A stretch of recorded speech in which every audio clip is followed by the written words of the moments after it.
You open your investing app and the market looks calm. Green numbers, smooth chart, tiny little miracle.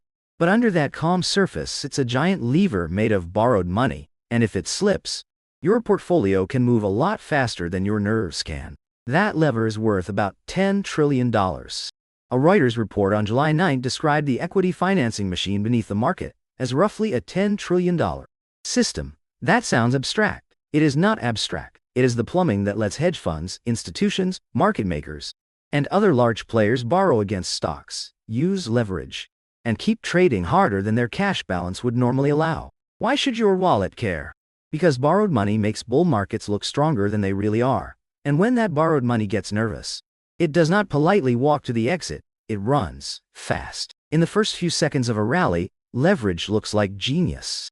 Later, it often looks like gravity. So what is this lever, exactly? It starts with a very old idea. You put down some money, borrow the rest, and buy more assets than you could afford on your own. In plain English, leverage means using debt to make your bet bigger. If the asset rises, your gain is magnified. If it falls, your pain is magnified too. Same stock, same market. Just more emotional damage. This is not some niche trick invented last Tuesday by a guy in a hoodie. Markets have been doing versions of this for more than a century. In 1929, margin debt helped turn a stock boom into a crash.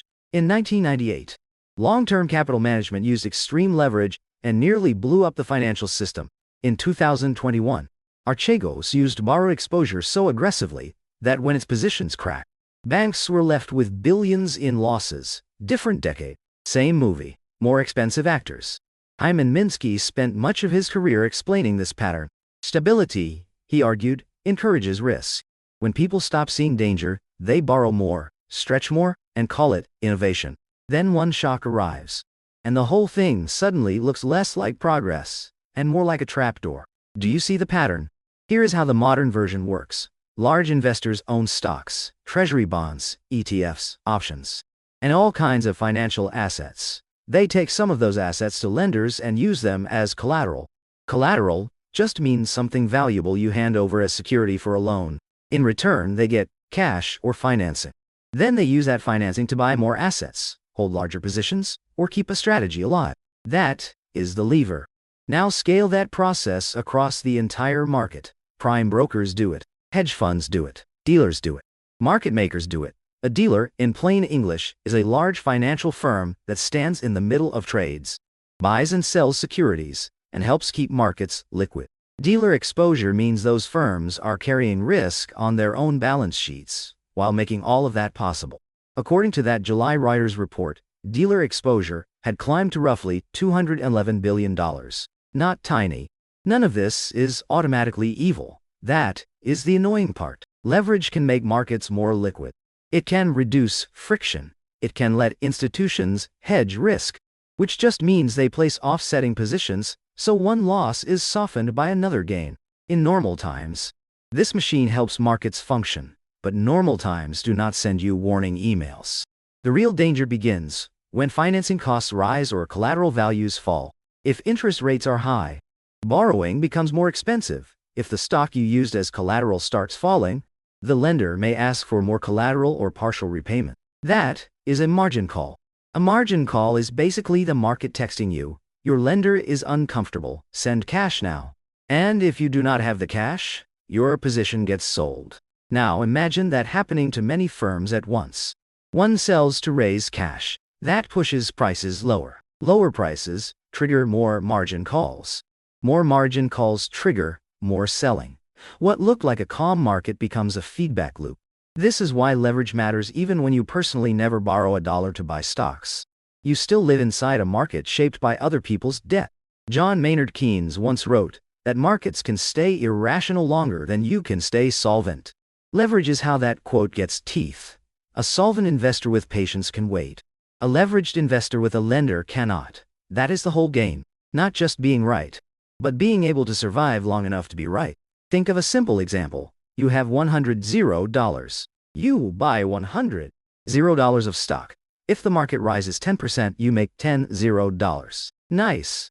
Now imagine you use leverage and control $200 of stock with your $100 and borrowed money for the rest. The same 10% gain now produces $20 before financing costs.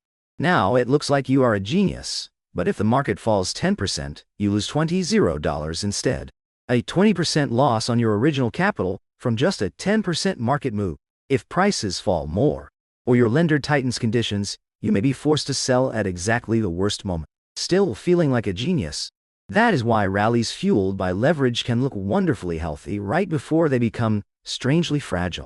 Jack Bogle spent years warning ordinary investors not to confuse market excitement with investment wisdom.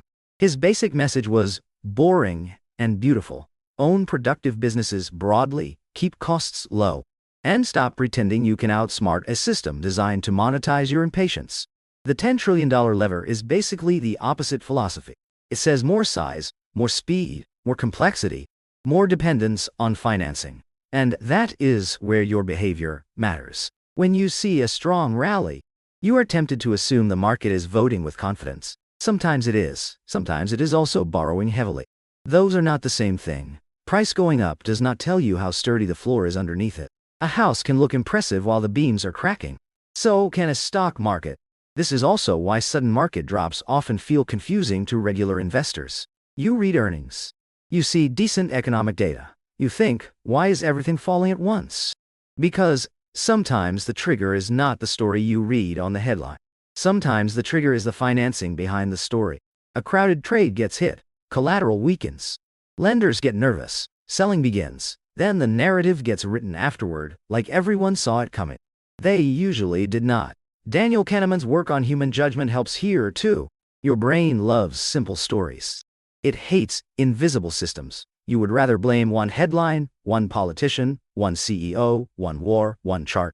But markets are often moved by hidden plumbing, and leverage is some of the most important plumbing there is. Invisible does not mean unimportant. It usually means dangerous. So what should you do with this? First, stop treating every rally as proof that risk has disappeared. Sometimes rising prices are a sign of confidence. Sometimes they are a sign that borrowed money is leaning harder on the same trade. Second, if you use margin yourself, understand what you actually own and what the lender effectively owns.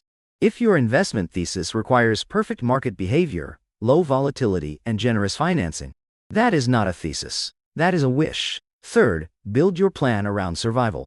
Diversification means spreading your money across many investments so one mistake does not destroy you. Liquidity means being able to access cash or sell without your whole strategy catching fire. Patience means not needing the market to validate you by Friday. The irony is that the people most at risk from leverage are often the ones who think they are reducing risk. They are smoothing returns, improving efficiency, enhancing yield, optimizing exposure.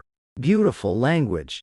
Very expensive language. Then the lever moves, and when it moves, the market stops being a chart and starts being a machine that can squeeze, unwind, force, liquidate, and reprice faster than you can make coffee.